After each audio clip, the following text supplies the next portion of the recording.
Hi hello welcome back our YouTube channel. ಯೂಟ್ಯೂಬಲ್ಲಿ ನೋಡ್ತಾ ಇದ್ದರೆ ಸಬ್ಸ್ಕ್ರೈಬ್ ಮಾಡ್ಕೊಳ್ಳಿ, ಹಾಗೆ ಫೇಸ್ಬುಕ್ಕಲ್ಲಿ ನೋಡ್ತಾ ಇದ್ದರೆ ಫಾಲೋ ಮಾಡ್ಕೊಳ್ಳಿ. ನೈಟ್ ಶಿಫ್ಟ್ ಮುಗಿಸ್ಕೊಂಡು ಮಧ್ಯಾಹ್ನ ಒಂದು 3 ಗಂಟೆ ಆಗಿತ್ತು. ಆವಾಗಿದ್ದೆ ಎದ್ದು ನೋಡಿದ್ರೆ ಹೊರಗಡೆ ಫುಲ್ ಮಳೆ. ಎಲ್ಲಿಗೆ ಹೋಗೋದು ಎಲ್ಲಿಗೆ ಬಿಡೋದು ಅಂತಲೂ ಗೊತ್ತಾಗಲಿಲ್ಲ. ಹಾಗೆ ಫ್ರೆಶ್ ಅಪ್ ಆದಮೇಲೆ ಮೊಸಪ್ಪು ಸಾರು ಹಾಗೆ ಅನ್ನ ಹಾಗೆ ಸ್ವಲ್ಪ ನಿಪ್ಪಿಟ್ಟು ತಗೊಂಡು ಬಂದರು. ಅದನ್ನು ಊಟ ಮಾಡಿಕೊಂಡು ನೆಕ್ಸ್ಟು ಮಳೆ ಕೂಡ ನಿಲ್ತು. ಅಲ್ಲಿಂದ ಮೈಸೂರಿಗೆ ಹೋಗೋಣ, ಮೈಸೂರಲ್ಲಿ 1021 ಗಣಪತಿ ಕೂರಿಸಿದಾರಲ್ಲ ಅದನ್ನು ನೋಡ್ಕೊಂಡು ಬರೋಣ ಅಂದ್ಕೊಂಡು ಅಲ್ಲಿಗೆ ಹೊರಟೆ. ಬೃಂದಾವನ ಬಡಾವಣೆಯಲ್ಲಿರೋದಂತೆ. ನಮಗೂ ರೂಟ್ ಗೊತ್ತಿರಲಿಲ್ಲ. ಆಗ ರೂಟ್ ಮ್ಯಾಪ್ ಹಾಕ್ಕೊಂಡು ಇಲ್ಲಿಂದ ಹೊರಟೆ. ಸ್ಟಾರ್ಟಿಂಗು ಅಶೋಕಪುರಮಿಂದ ಹೊರಟೆ. ಅದು ಗೊತ್ತಾಯಿತು ಮುಂದೆ ಹೋಗ್ತಾ ಇದು ಇರೋದು ESI ಹಾಸ್ಪಿಟ್ಲ್ ಇದೆಯಲ್ಲ ಮೇನು, ಅಲ್ಲಿಂದ ಒಂದು ಸ್ವಲ್ಪ ಮುಂದೆ ಹೋದರೆ ಬೃಂದಾವನ ಬಡಾವಣೆ ಅಂತ ಇದೆ.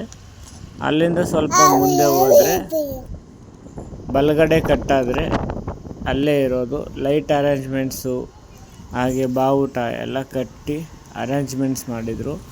ಇದನ್ನು ಲಾಸ್ಟು 4ನೇ ತಾರೀಕುವರೆಗೂ ಅಷ್ಟೇ ಇಟ್ಟಿರ್ತಾರೆ. ಅದಾದಮೇಲೆ ಗಣಪತಿ ವಿಸರ್ಜನೆ ಮಾಡ್ತಾರೆ ಅಂತ ಹೇಳಿದರು. ಅದಕ್ಕೋಸ್ಕರ ಹೋಗಿ ಬೇಗ ನೋಡ್ಕೊಬರೋಣ ಅಂತ ಹೊರಟೆ. ಸ್ಟಾರ್ಟಿಂಗ್ಗೆ ರಾಧಾಕೃಷ್ಣ ಸ್ಟ್ಯಾಚ್ಯೂ ಹಾಗೆ ಇಲ್ಲಿಂದ ಸ್ಟಾರ್ಟ್ ಆಗುತ್ತೆ. ಆ ದೇವಸ್ಥಾನ ಇದೆಯಲ್ಲ, ಆ ದೇವಸ್ಥಾನದಿಂದ ಎಡಭಾಗದಿಂದ ಸ್ಟಾರ್ಟ್ ಆಗುತ್ತೆ. ನೀವು ನೋಡ್ಬೋದು, ಇದು ಆರ್ಚು, ಒಂದು 7 ಆರ್ಚ್ಗಳ ಥರ ಮಾಡಿದ್ದಾರೆ. ನಾವು ಹೋದಾಗ ಏನು ರಶ್ ಏನು ಇರಲಿಲ್ಲ, ನಾರ್ಮಲಾಗಿತ್ತು. ಒಂದೊಂದು ಗಣಪತಿನೂ ಕೂಡ ಒಂದೊಂದು ಥರ ಇತ್ತು. ತುಂಬ ಚೆನ್ನಾಗಿತ್ತು ನೋಡೋಕ್ಕಂತೂ. 1021 ಗಣಪತಿ ಅಂದರೆ ಸುಮ್ಮನೆ ಅಲ್ಲ, ತುಂಬಾ ಚೆನ್ನಾಗಿ ಮಾಡಿದರು ಅರೇಂಜ್ಮೆಂಟ್ಸ್ ಅಂತೂ. ನೋಡಿ ಯಾವ ಥರ ಮಾಡಿದ್ದಾರೆ ಅಂತ. ನಾವು ಹೋದಾಗ ಪೂಜೆಗೆಲ್ಲ ರೆಡಿ ಮಾಡ್ತಾಯಿದ್ರು. ಅದರಿಂದ ನಮ್ಮನ್ನು ಕೂಡ ಒಂದು ಸ್ವಲ್ಪ ಹಿಂದೆ ನಿಂತ್ಕೊಳ್ಳಿ ಅಂತ ಹೇಳ್ತಾಯಿದ್ರು. ನೋಡಿ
ಇದನ್ನು ನೋಡ್ಕೊಂಡು ಹೊರಗಡೆ ಬಂದೆ. ಹೊರಗಡೆ ಬಂದ ತಕ್ಷಣ ಮಹಾಗಣಪತಿ ದೇವಸ್ಥಾನ ಇತ್ತು. ಅದರೊಳಗಡೆ ಹೋಗಿದ್ದು ಬಂದ ನಂತರ ಇಲ್ಲೊಂದು ಸ್ವಲ್ಪ ಮನ್ನಾಸ್ ಮಾರ್ಕೆಟಲ್ಲಿ ಒಂದು ಸ್ವಲ್ಪ ಕೆಲಸ ಇತ್ತು.